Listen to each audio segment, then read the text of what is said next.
sa pagpapatuloy ng ating istorya. Sa mismong sandaling yun, mariing nagsalita si Su Changyu habang nakatitig sa tuktok ng bangin, tila sinusuri ang kalangitan. Ano yun sa langit kanina? Hindi kaya. Nagkaroon na naman ng breakthrough si Junior Brother. Lumingon si Sect Master Tai Hua kay Su Changyu, may halong pang-uuyam ang ekspresyon. Imposible yan. Kahit ang isang henyo, hindi ganyan ka-absurdo. Malamang kulog lang yun. Huwag mong gawing malaking bagay. Maya-maya, makikita si Sect Master Tai Hua sa loob ng silid, abala sa pagbabalot ng gamit. Mariin niyang sinabi, Changyu, bababa ako ng bundok para maghanap ng mahihiraman ng Spirit Stones. Ngayong may nagpakitang dragon, bilang iyong master, hindi ko hahayaang mabuwag ang sekta kahit ano pa ang mangyari. Iiwan ko muna sa iyo ang lahat dito. Pinakamahalaga, alagaan mong mabuti ang iyong little junior brother. Turuan mo siya ng maayos, at huwag mo nang uulitin ang mga pagkakamali mo noon. Agad yumuko si Su Changyu at tumugon ng may paggalang, Oo, Master, makakaasa po kayo. 7 araw ang lumipas, sa likod ng bangin, makikita si Ye Ping na walang humpay sa pag-unawa sa teknik ng espada, bawat hampas ng tibak ay puno ng determinasyon. Dumating si Su Changyu, seryosong nakamasid, sa kanyang isipan, may halong pagkabigla at kaba. 7 araw pa lang, at nakabuo na siya ng napakaraming bagong galaw ng espada. Sa bilis na to, maaabot na niya ang rurok sa ilang araw lang. Ibig sabihin, yung kakaibang pangyayari noon, breakthrough niya ulit yun. Ayoko talagang pumunta rito, ang bigat ng presyon. Biglang huminto si Ye Ping nang mapansin ang presensya ni Su Changyu. Bahagya siyang yumuko bilang pagbibigay galang. Eldest senior brother, narito kayo. Mahina ngunit matatag ang tinig ni Su Changyu. Nakataas ang ulo. Huwag na ang formalidad. Kumusta ang pagsasanay mo? Umiling si Ye Ping, may bahid ng pang-uuyam sa tinig. Katatapos ko lang maunawaan ang lahat ng 1,460 galaw ng espada. Medyo mabagal, pero nakaraos din. Napalunok si Su Changyu, halos mapaluha sa gulat, sa isip niya, lahat ng galaw, kahit ang pinaka-eksaherado kong inaasahan, kulang pa rin para masukat ang talento mo. Naiinggit ako. Itinaas niya ang kamay, itinuro ang langit gamit ang isang daliri. Little Ye Ping, makinig ka. Kahit maabot mo ang rurok ng mga galaw ng espada, simula pa lang yun, pagkatapos niyan, may sword momentum at sword intent, komplikado ang mga galaw, pero sa sandaling makuha mo ang sword momentum, isang hampas lang ay katumbas ng buong hanay ng teknik ng espada na pinagsama. Nagpatuloy siya, seryoso ang tinig, kapag nakondensa mo na ang sword momentum, saka ka lang matatawag na tunay na sword cultivator. Malinaw, ngunit sa loob-loob niya, kailangan kong magyabang ng todo. Kung hindi, mabubuko ng batang to ang palabas ko sa 3 araw. Napayuko si Ye Ping, may lungkot sa tinig ng kanyang isip, ibig sabihin, hindi pa pala ako kabilang doon.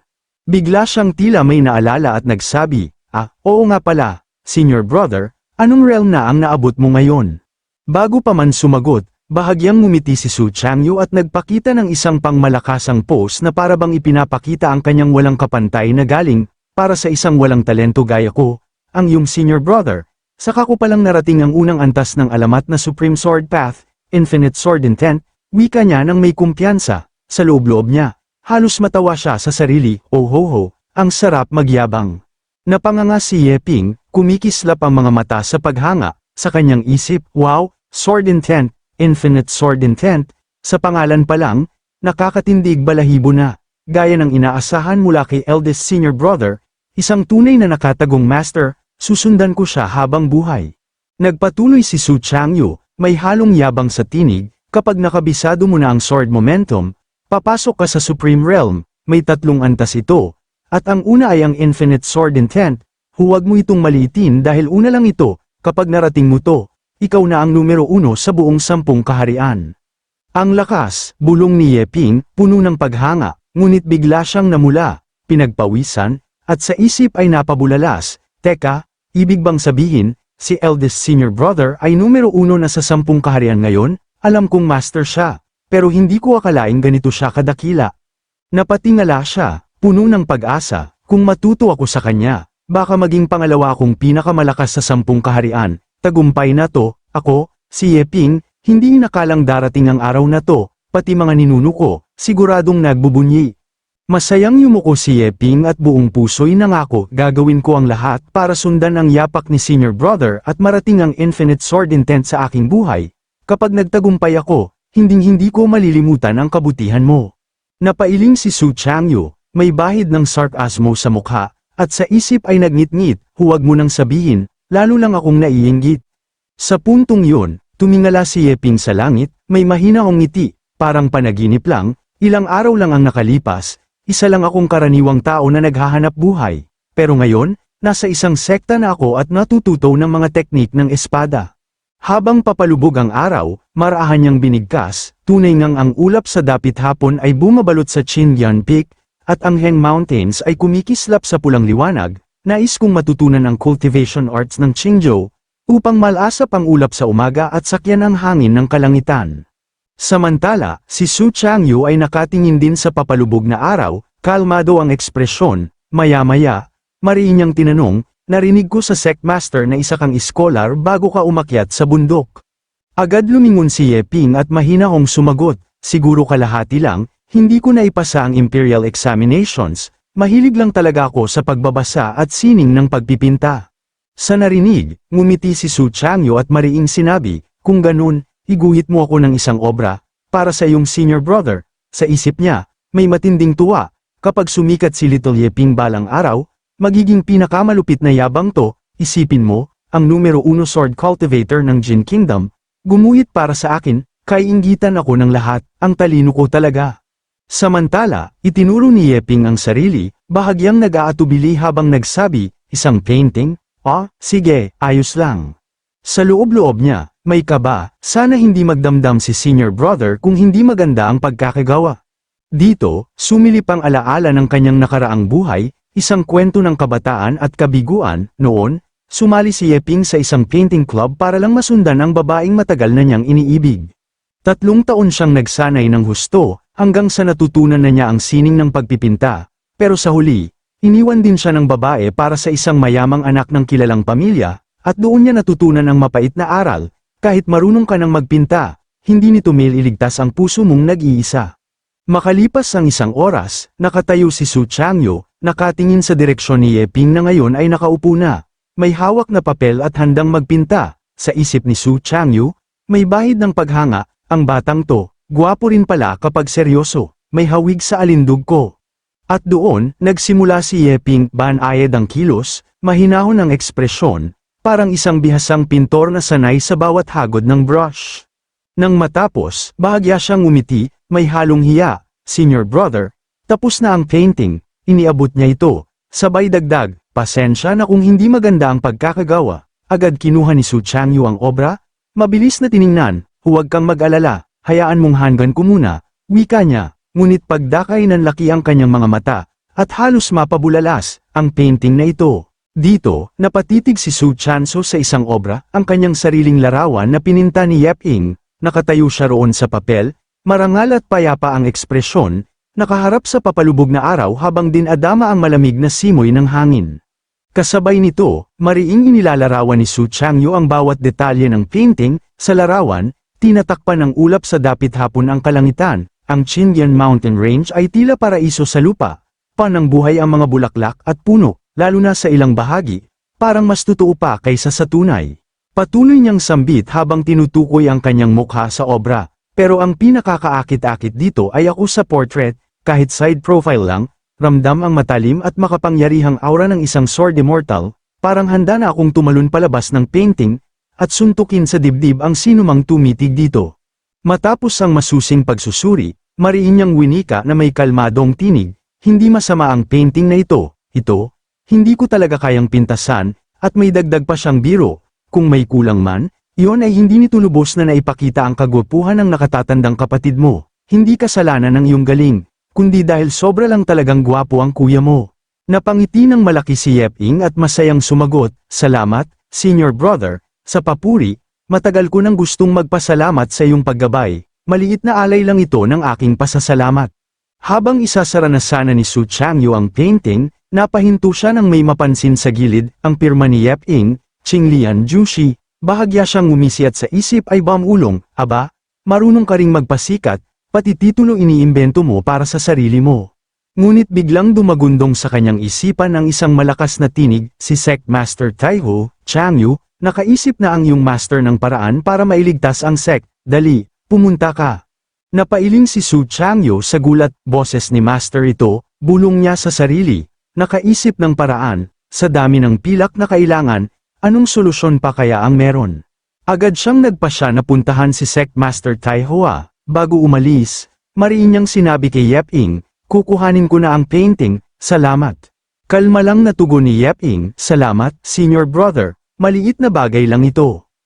Samantala, sa isa sa 3 dakilang sect ng Qingzhou, ang Taiyu Sword Sect, unti-unting namuo sa himpapawid ang Spring Thunder Dragon na kulay rosas, kasabay ng dumadagundong nitong alulong, sa isang iglap, bumagsak ito sa hagdanan ng Sword Comprehension Cliff, kung saan nakaupo sa ibaba ang mga disipulo ng Taiyu Sword Sect, seryosong nagbubuo ng pag-unawa sa sword intent ng rosas na kidlat. Sa tabi, isang lalaking may maikling buhok ang napabulala sa gulat, kasama ang isang magandang babae, hindi na nakapagtataka mula sa Ancestor 4 Seasons, isang marka lang ng espada, pero ganito na katindi. Ngunit mariing sagot ng babae na may kabigha-bighaning titig, nagsasabi ka lang ng halata, kung hindi, bakit narito ang lahat, dagdag pa niya, ang mga marka ng espada ng karaniwang mandirigma, karapat-dapat bang pag-aralan ng mga tulad nating piling tao? Matapos magsalita ang babae, biglang isang nakakasilaw at dumadagundong na kidlat na kulay rosas ang bumulusok mula sa langit at tumama sa kanilang likuran, nagdulot ng malakas na pagsabog, mula sa alikabok at liwanag, lumitaw ang isang lalaking nakatali ang mataas na buhok, sumisigaw sa tuwa, naunawaan ko na, sa wakas, nakamit na ng batang Panginoong ito ang pagkaunawa, dagdag pa niya. Puno ng pagmamataas, great completion, wala nang iba pa. Nang masaksihan nito ng lalaking may maikling buhok, napahinto siya sa gulat at nakatitig sa bagong tagumpay ng kasama, langit, si Senior Brother Shu Heng ay tunay na nakaunawa, yon ang great completion ng Spring Thunder Sword, napakalakas niya. Sa gilid, ngumiti ang magandang babae, may bahid ng paghanga sa tinig, ayon kay Taoist 4 Seasons, kahit isang henyo, aabuti ng 3 taon para marating ang great completion, pero si Senior Brother Shu Heng, 1 taon lang, dagdag pa niya, puno ng paggalang, tunay ngang isa sa 10 pinakamahusay sa Qingzhou sa sword daw, talento na tanging matatanaw na lang natin mula sa ibaba. Samantala, 3 lalaki ang nakamasid mula sa di kalayuan sa direksyon ni Shu Heng, ang isa, nakasuot ng kulay Julie Green, ay mariing nagsabi, ang makakuha ng ganitong henyo, tunay na may matalas na mata si Senior Brother Mingjan, pagbati sa iyo, may kumpiyansa pa niyang idinagdag, baka nga makuha pa ni Shu Heng ang unang pwesto sa Qingzhou Sword Dao Assembly. Nang marinig yun, malakas na tumawa si Mingjan, ang lalaking may tali sa noo, ha, hindi naman, great completion lang yan, walang espesyal. Sumabat ang isang matandang lalaki, maraming nakatagong dragon at nakaluhod na tigre sa Qingzhou, masyado pang maaga para sabihing unang pwesto. Kalma lang na tugon ni Mingjan, tama si Elder Chen, paano nga naman mapupunta kay Henga ang pagkakataon, gaya ng mga disipulo niya, kahit 1 taon pa lang at bahagya pa lang ang naaninag, pero sapat ang tiwala nila para hayaan si Henga na mauna, kaya hindi pa sila tumutuloy sa breakthrough. Napakunot ang noo ni Elder Chen at may inis na tinig, abat nilalay mo ako, batang ito. Agad namang sumingit ang lalaking may halong berdeng kasuutan, ramdam ang tensyon, sige na, huwag magalit, mga senior brother, iisa lang ang panig natin, itinaas pa niya ang kamay sa gilid, oo, medyo sobra nga ang unang pwesto, pero may utos ang sect master, kailangan nating makapasok sa top 10 anuman ang mangyari.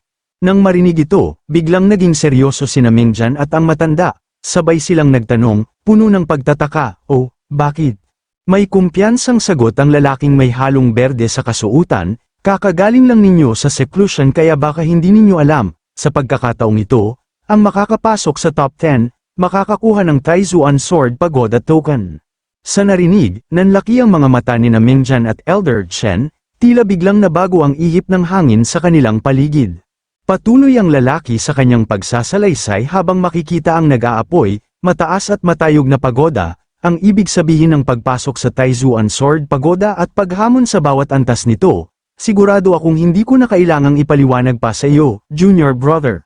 Sa sandaling yon, masiglang napakuyom ng kamao si Mingjan, puno ng kasiyahan, ha, tinutulungan talaga ako ng langit, sa pagkakataong ito. Tiyak na makakapasok sa top 10 ang aming magmaster at disciple, dagdag pa niya. May kumpiyansa sa tinig, ipagkatiwala na lang ito sa akin, makakaasa ang sect master. Ngunit biglang sumabat ang matandang lalaki, kalmado ang ekspresyon, huwag kang magsalita ng masyado, baka may disipulo mula sa maliit na sect na maaga ito sa atin, malaking kahihiyan yun. Nang marinig ito, sabay na nagtawanan ng malakas si Mingjan at ang lalaking may halong berdeng kasuutan, kasabay nito, mariing wika ni Mingjan na may halong panunuya, sige, kung may disipulo mula sa labas ng 3 dakilang sect na kayang talunin si Henga, ako na mismo ang maglilinis ng mga palikuran mo sa loob ng 1 taon, at may dagdag pang biro, at huhugasan ko yun habang nakatayo sa ulo ko.